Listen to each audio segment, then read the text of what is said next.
Halo, selamat datang di podcast Udah Boleh Buka Mata edisi 4 Maret 2024. Seperti biasa dalam beberapa menit ke depan, mari kita bahas pergerakan saham-saham yang sedang hot dalam kondisi udah boleh buka mata. Mata kita sudah nggak ditutup lagi, jadi kita nggak usah harus tebak-tebakan lagi, mewarnai lagi. Mari kita langsung menganalisa pergerakan bandar-bandar saham yang sedang hot tersebut. Oke, langsung aja.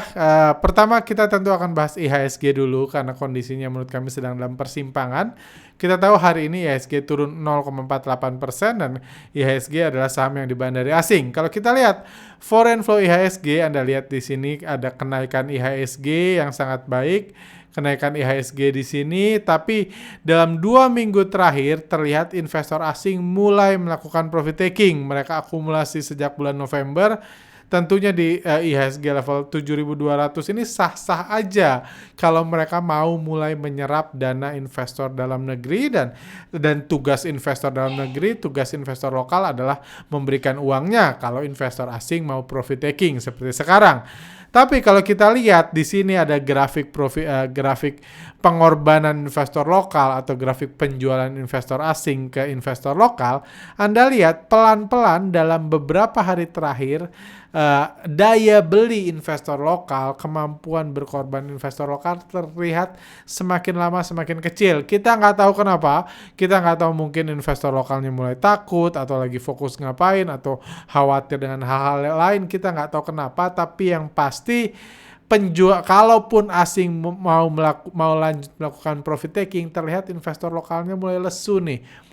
Gitu. Jadi ini tentunya kabar baik tentunya bagi yang masih berharap seperti saya IHSG masih akan naik lagi ya. Hari ini pun Anda lihat outflow-nya hanya 277 miliar dengan BBCA menjadi saham yang paling banyak dijual oleh asing ke investor lokal.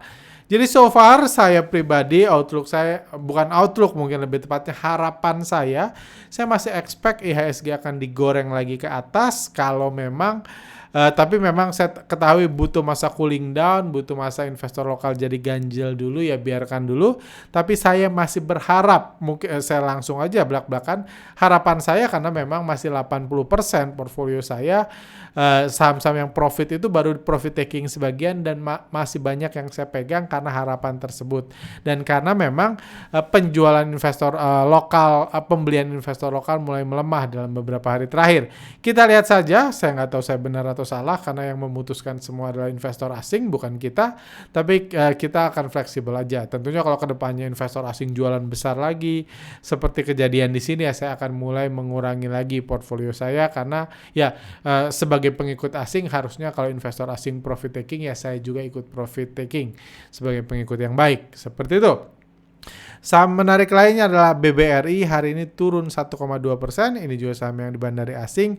Menariknya penurunan ini terjadi setelah kemarin sore keluar berita kalau BBRI akan membagikan dividen sebesar 48,1 triliun, 80% dari laba 2023. Luar biasa emiten ini.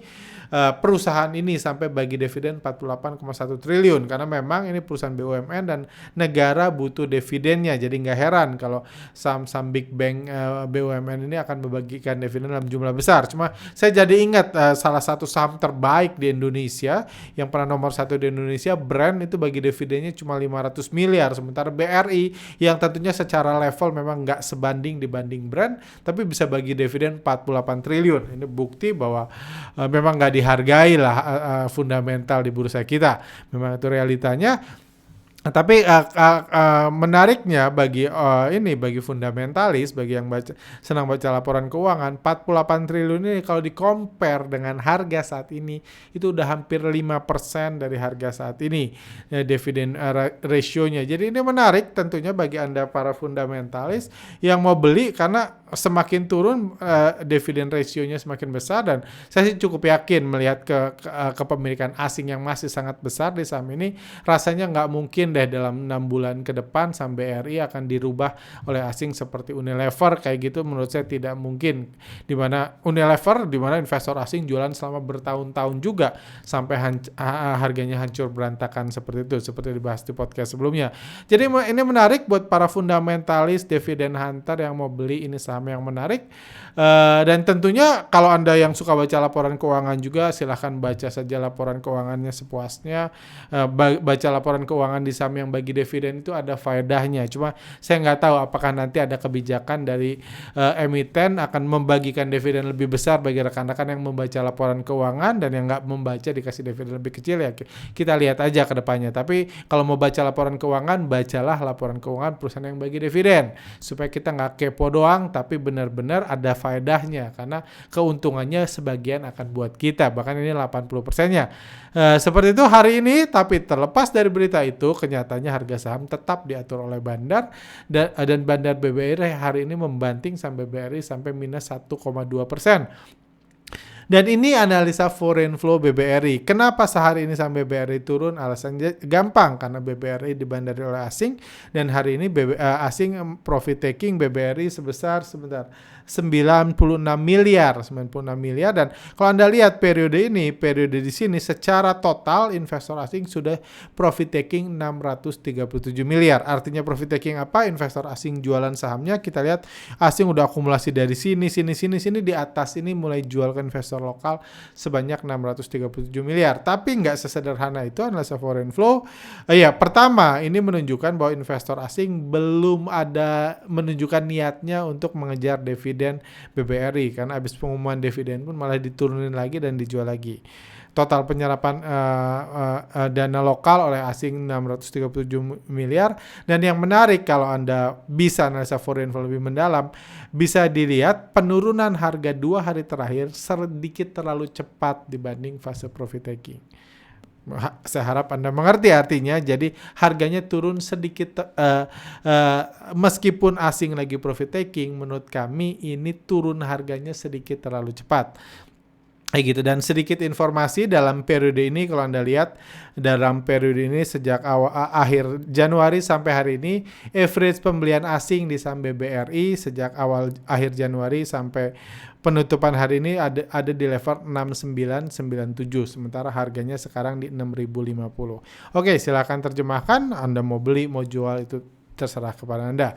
Oke, saham menarik lainnya adalah saham Nice. Ini saham yang cukup banyak dibahas 1 bulan yang lalu. Sekarang kita bahas lagi karena harganya hari ini digoreng 23%, dan saham ini saya percaya masih digoreng oleh bandar IPO-nya.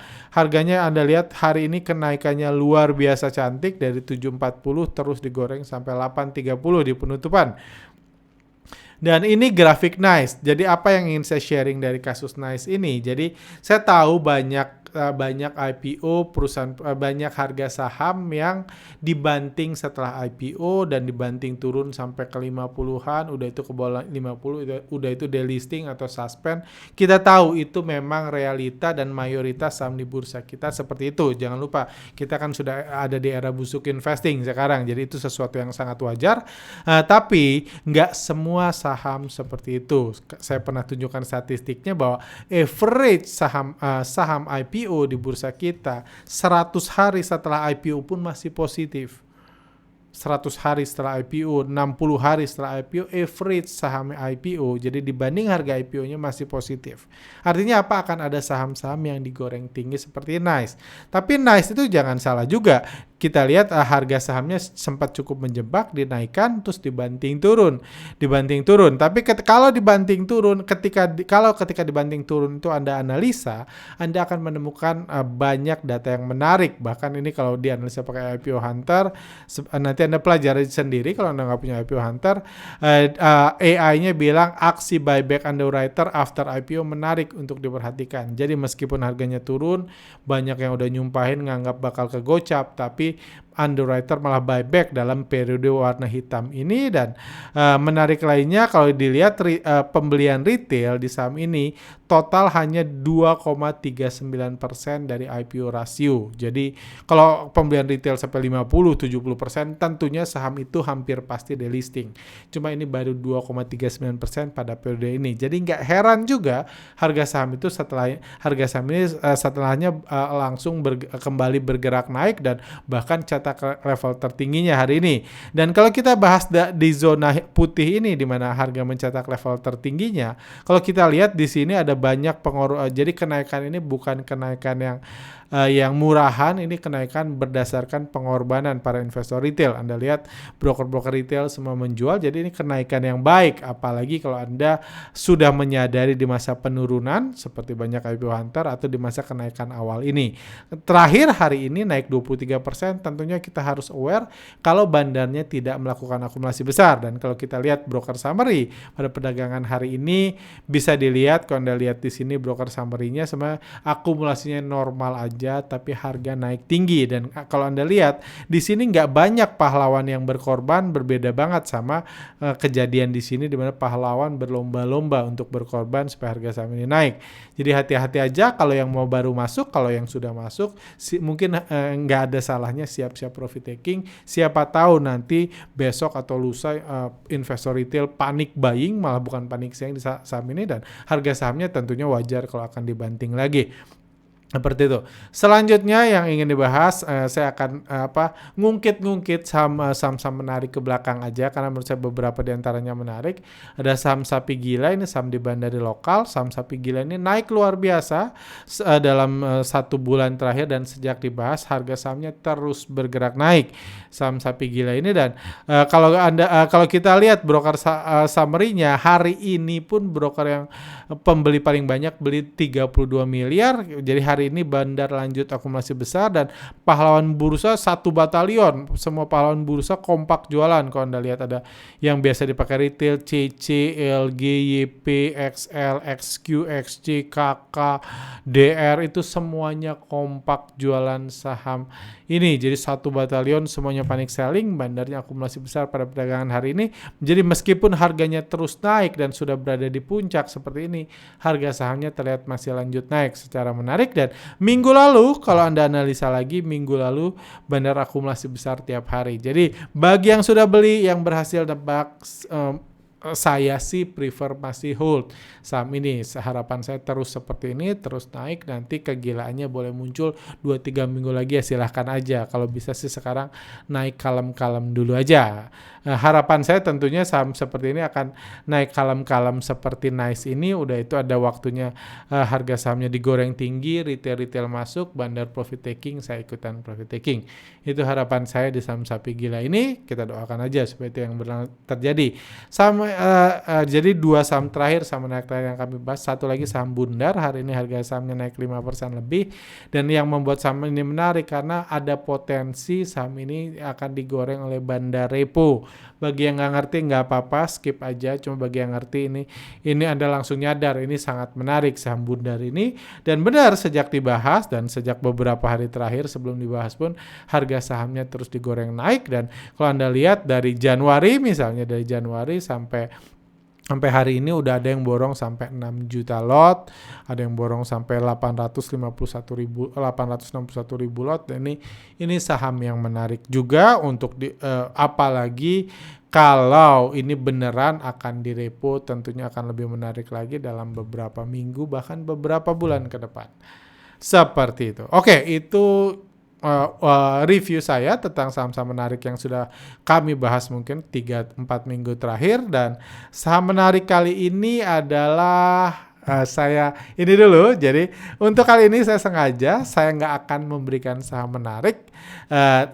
Kenapa saya nggak memberikan saham menarik? Biasa saya berikan saham, ngasih tugas ke Anda untuk cari. Kalau Anda mau cari, kalau Anda mau beli silahkan. Saya harap Anda bisa untung kalau Anda membeli dan menemukan saham yang sedang ada akumulasi bandar. Cuman biasanya somehow saya baru cek kolom komentar, ada aja yang bilang saham ini saham bundar, saham apa, saham sapi gila, saham apa, ada aja orang iseng di kolom komentar.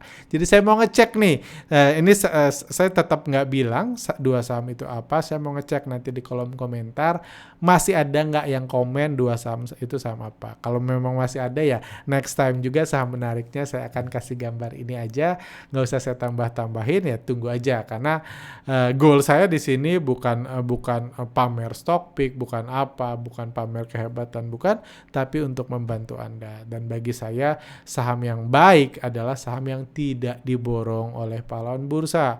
Kalau semua saring memberitahu, saring beli, saring rekomendasi beli, artinya pahlawan bursa akan borong. Dan sepanjang podcast ini Anda tahu saham yang diborong pahlawan bursa akan hancur harganya.